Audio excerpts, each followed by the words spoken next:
আওয়ামী লীগ যে গণহত্যা জুলাই এই বাংলাদেশে চালিয়েছে, প্রায় 2000 মানুষের মতো শহীদ হয়েছে এবং 30,000-এর অধিক আমাদের ভাইরা আহত হয়েছেন।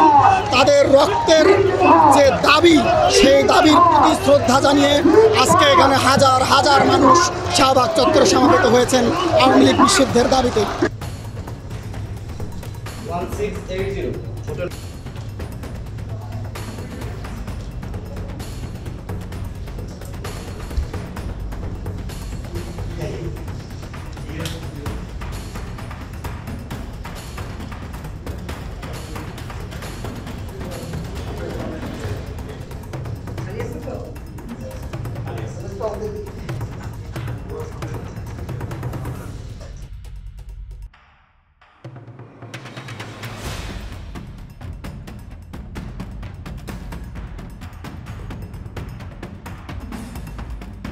উপদেষ্টা পরিষদের বৈঠকে আন্তর্জাতিক অপরাধ ট্রাইব্যুনালে বাংলাদেশের আওয়ামী লীগ ও তার নেতাদের বিচার কার্য সম্পন্ন না হওয়া পর্যন্ত দেশের নিরাপত্তা ও সার্বভৌমত্ব রক্ষা, জুলাই আন্দোলনের নেতাকর্মীদের নিরাপত্তা এবং আন্তর্জাতিক অপরাধ ট্রাইব্যুনালের বাদী ও সাক্ষীদের সুরক্ষার জন্য সন্ত্রাস বিরোধী আইনের অধীনে সাইবার স্পেস সহ আওয়ামী লীগের যাবতীয় কার্যক্রম নিষিদ্ধ করার সিদ্ধান্ত গ্রহণ করা হয়েছে।